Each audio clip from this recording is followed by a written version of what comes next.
Hey guys, it's Kevin, and today we're going to put together an AndonStar AD207S Pro microscope. It has a 10.4-inch high definition panel, and this will be a great addition to my lab. And this will be my gift to Abby. So here's Abby. Hey guys, it's Abby here. I'm going to be unboxing and putting together a new product from AndonStar. It is their AD207S Pro Digital Microscope.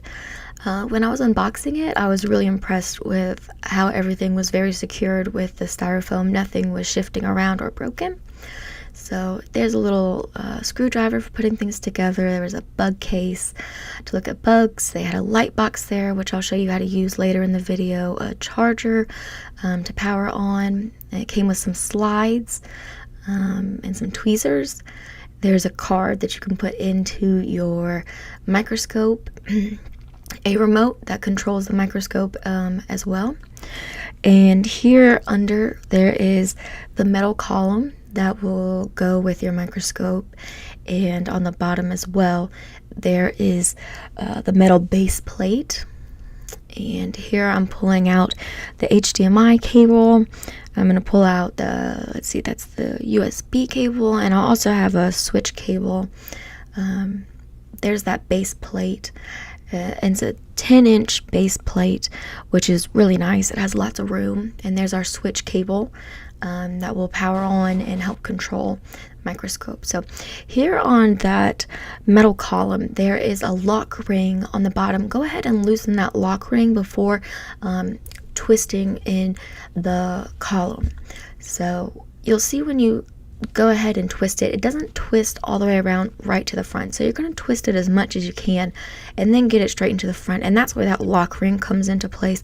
You'll tighten it so it's facing straight. And here I am just kind of bending the lights into place. So now you can see that it will go up and down, but I just want to make sure that my lock ring is tightened so the column is facing towards the front, because that's where my microscope is going to go down through, facing down onto the base plate. So something I recognized here was in the manual, it was asking me to put in some screws to this metal column of the base, but my base plate had already had that square part of the metal base already to my 10-inch square base at the bottom of the microscope. So you can kind of ignore that part and just screw in the actual metal column, go righty-tighty, and then just lock it in your lock ring.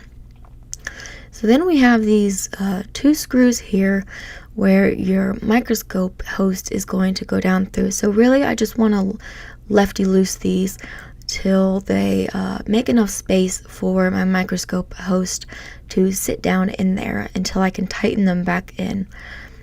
So I thought I had made enough space, but basically I'm just showing you that that's where we want our microscope host to sit down in through.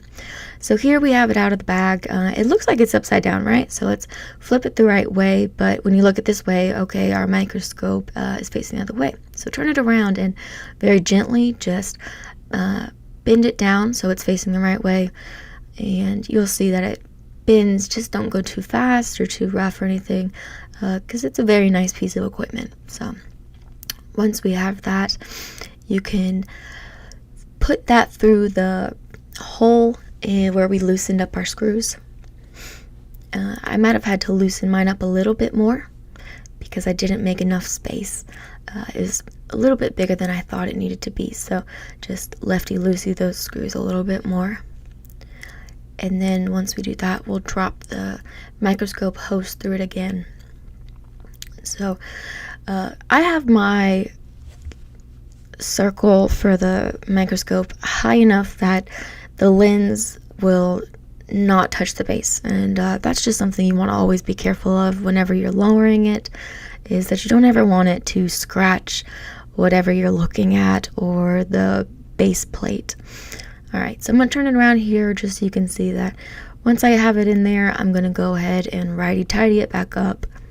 And I don't want to screw it in too tight to where it's going to puncture through any of the lens at all.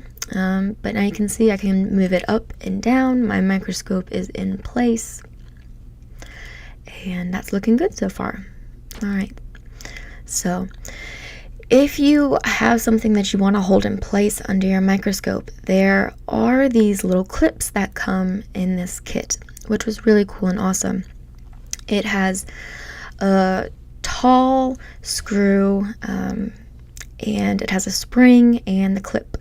So basically, go ahead and stick the screw through the clip and put the spring under it, and there's going to be two holes, as you can see, in the middle of your base. Go ahead and just screw them down in there.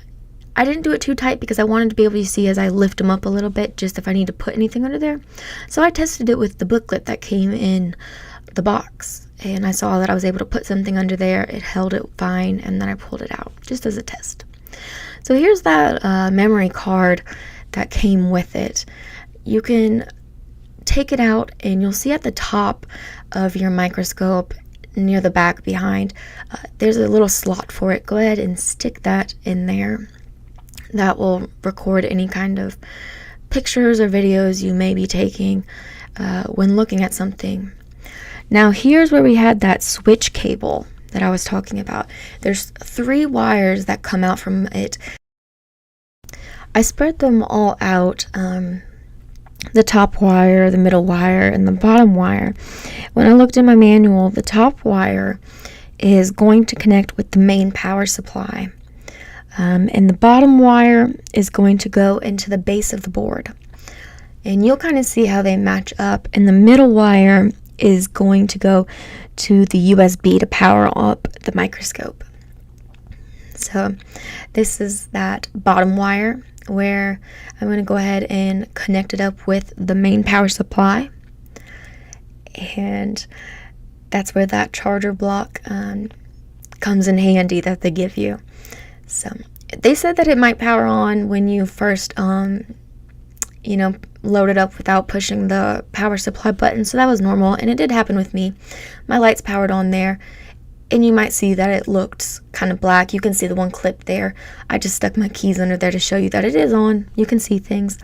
So here is the main board, and this is what we use it here at work for a lot, or at least on my end, I use it a lot. Kevin does a lot more intense things, but on my end, in my office, I use these microscopes to repair the F1 fuse when we have a printer that blew the main board, the F1 fuse won't power on, or I use these to replace MOSFET transistors, things like that. So you can see that we're getting a really good image here. I'm using the remote control to zoom in, and you're able to zoom back out. I'm using it to brighten the screen right now.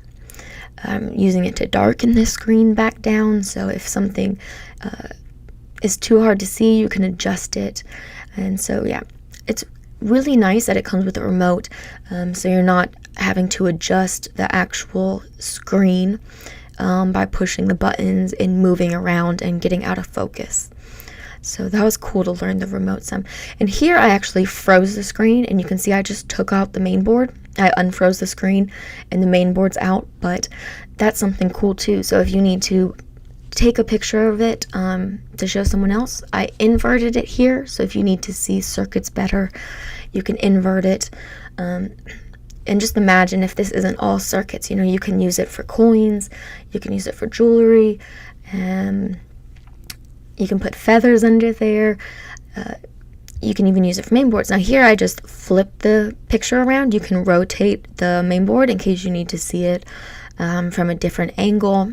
So here I'm rotating it around multiple times for us to be able to see, which I think is really cool because you can use these in classrooms and show students.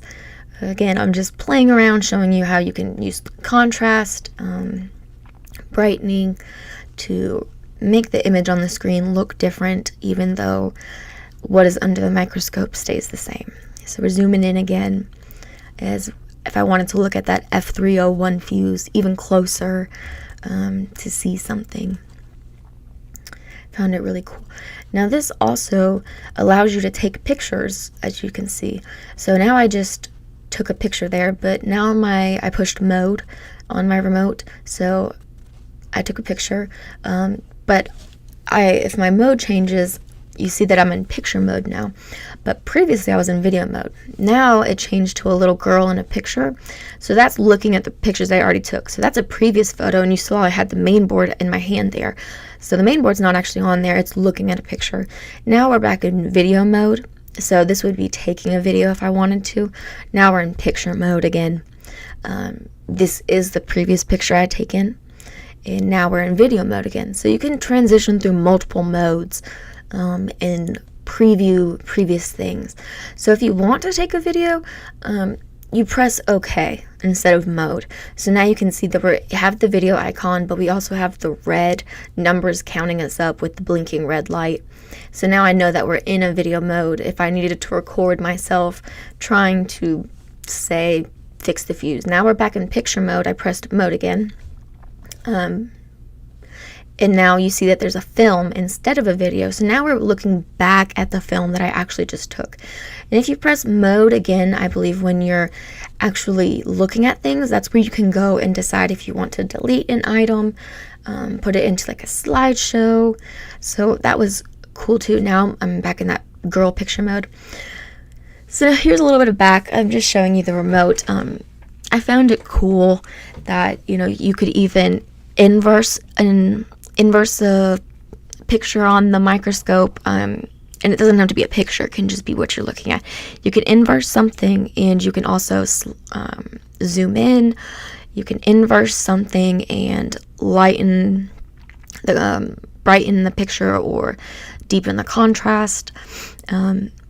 So there's many things that this microscope can do, and is very exciting to look at. And here's where I inversed it and I zoomed in, which I thought was really cool. I just thought multiple times that if this was in a classroom somewhere, you definitely could show to students something in particular that you're looking at. And here you can just take more pictures, more videos.